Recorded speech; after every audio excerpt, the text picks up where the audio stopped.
Mods have played an important role in video game history.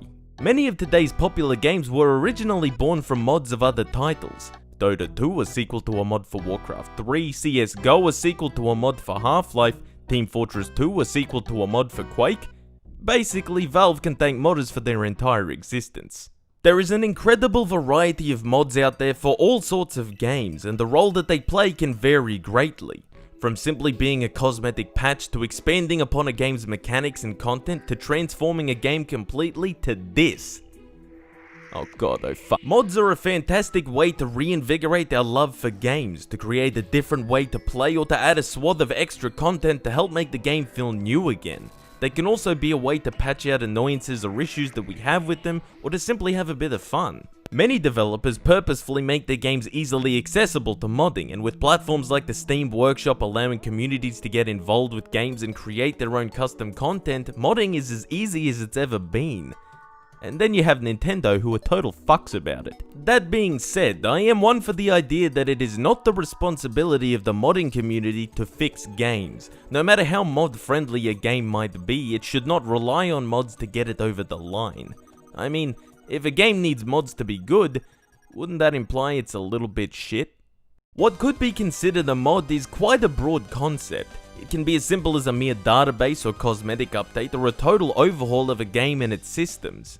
You've got platforms like Roblox, which are realistically just a bunch of mods and game modes in its engine, something akin to the game modes in Gary's mod, and then you have the community-made cosmetics in a game like Team Fortress 2 as mod content made by the community that sometimes gets put into the actual game.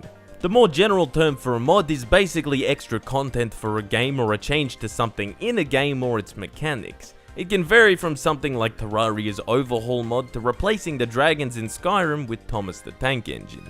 Mods that overhaul a game or add a bunch of extra content are a great way to extend its replayability. They allow us to play a game differently to how we normally would, or to perhaps expand upon what the game already has to throw at us.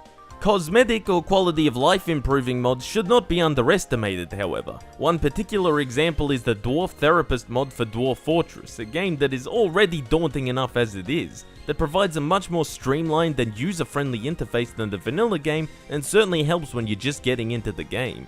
And then sometimes, mods are just a meme. Whether that's fighting through hordes of Teletubbies in Left 4 Dead, or playing as the Shrek Empire in Civ 5, there's not a real reason these mods exist, and sometimes they shouldn't. There are plenty of examples of where a modding scene outshines its vanilla game.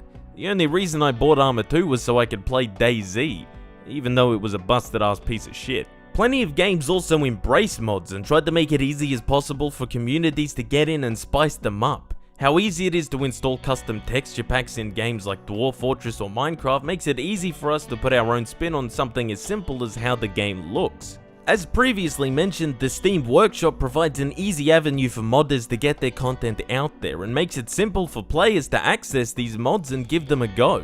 However, as I said before, a game should not be completely overshadowed by its modding scene, and certainly should not rely on them to make the game worth playing. I can certainly think of a few examples. It should not be up to modders to fix game-breaking issues that games have. But hey, that didn't stop Bethesda leaving it up to modders to fix Skyrim. Thank you, based mod Howard. A game that has both an incredible modding scene along with an awesome vanilla experience is Minecraft. Despite playing an ungodly amount of Tekkit way back in the day thanks to the Yogscast, Minecraft Vanilla is still something I play very often. Although mods may reinvigorate the game or expand upon it, Minecraft Vanilla is still a very fun, very satisfying experience, and even if it had no mods or were not such an easily moddable game, Minecraft would still be easily one of the best games of all time.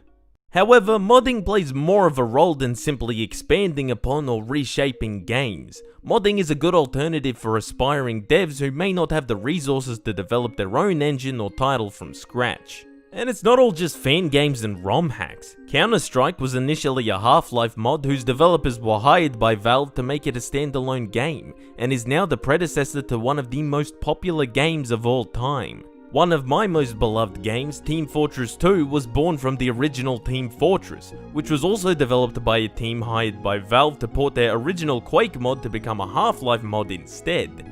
As you can see, Valve had a bit of a habit of doing this. Sometimes you can even mod the mod. Take Trouble in Terrorist Town, a mod/game mode of Gary's mod, which is a mod of Half-Life 2, and that's not even close to the only game mode that Gary's mod has to offer.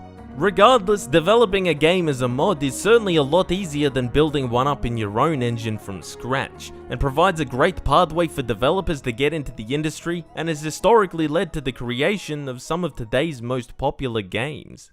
So as you can see, mods have long played an important role in the video game industry. Just what that role is cannot be narrowed down into a single thing. There are many types of mods out there that serve lots of different purposes, from overhauling games into a totally new experience to simply being a meme. Mods are a great way to refresh our love for titles or to remake them into a completely new game altogether, and can serve to extend the lifespan of games well beyond their initial release date. But modding does more than just that. As history has shown, modding can be a gateway into full-fledged game development, and franchises that started out as mere mods have become some of the most well-known titles in the industry. So here's to modders. Thank you for everything that you have given us over the years. Trouble in Terrorist Town, Tekkit Classic, Team Fortress 2, Hunt Down the Freeman— oh, wait, no, never mind, modding is cancelled.